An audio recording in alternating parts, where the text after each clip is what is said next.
today again we are saving some cash by doing a budget maintenance at home. So if you like saving money, then continue watching and see how I did mine. I did my hair, my nails, and also my toenails.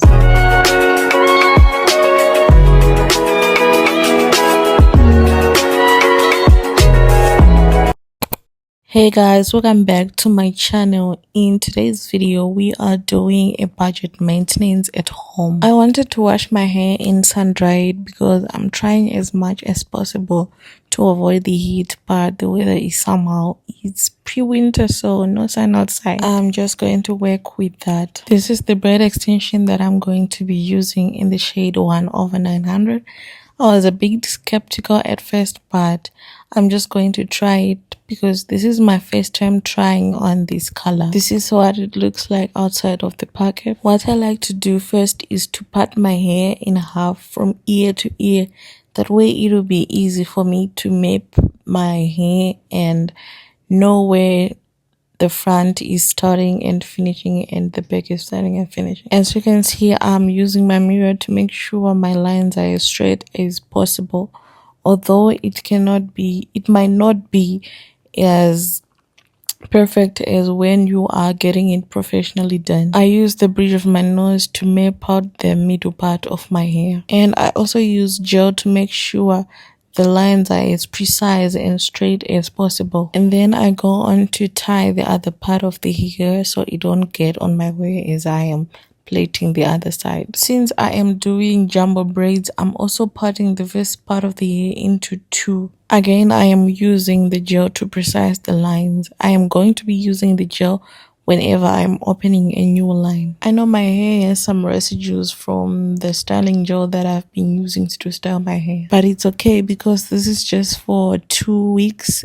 because my birthday is coming up and I was just doing this just to protect my hair for the next 2 weeks. The first line we have 2 jumbo braids, and I make sure the braids are not too tight to avoid breakage. I also dragged the gel to the tip of my hair so that way it can blend into the braid extensions and you won't see the demarcations. I then divided the braid extensions into 2 and then do like a cross to tie it, making a knot just to make it into 3 strands. I hold my natural hair with the extension and then the other strand of the extensions I wrap it around the natural hair knot. I also distribute my natural hair into 3 strands, each for each strand, and making sure it blends as much as possible. And then just keep braiding the natural hair and the braid extension into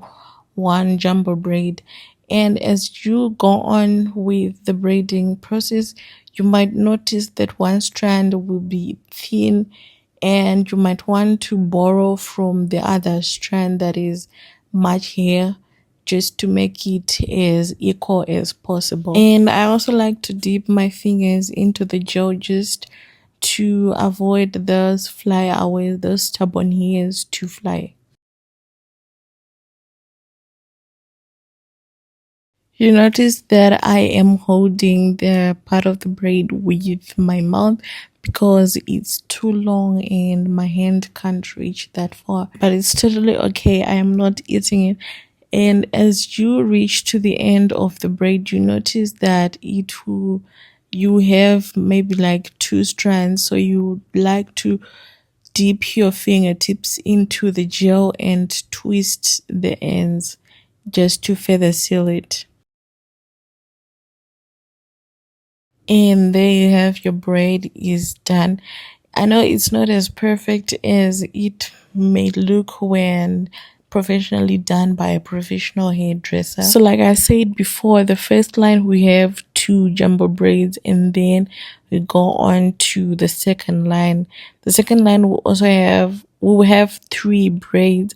So the first side we have like 5 braids and the other side we also have 5 braids to make it 10 braids together at the front. And then after the front is done, I then went on to do my back off camera, and there I have my hairstyle done, simple, and this whole process took me like 3 hours. I made sure my braids are not as tight as possible because this is just for 2 weeks, so I want to make my life easier.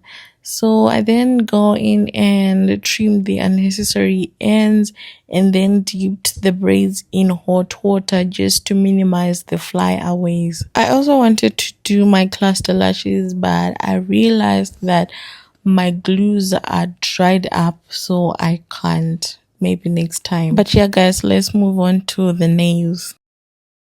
So for my nails, I am doing the short stick-on nails using the quick dry nail polish. And the first step is to buff out the natural nails just to remove the shine so the glue can stick properly. And for my stick-on nails, I use these G nails and I am trimming the dead cuticles and then shape my natural nails. And then I went on to try the nails to make sure I get the perfect fit for my natural. After that, I went on to shape the nails and then stick on with my brush on nail glue. So like I said, I am doing short stick on nails, so I cut them short and then I went on to further shape them with a nail file. Please, before you come for me, I am not a professional nail tech and I'm also not a professional hairdresser. I'm just a girl who loves saving. This is the shape I was going for, a short square. And then my quick dry nail polish, this cherry or plum color. I wanted black, but then I noticed if you continue applying that color, it will turn into like that dark plum, which is also close to black. So this is their final product, and honestly I'm proud of myself for pulling this set. And I then went on to do my toenails. I wanted to do press-ons, but they were too big for my toes. But yeah guys, this is the maintenance vlog. See you in my next one. Thanks for watching. Bye.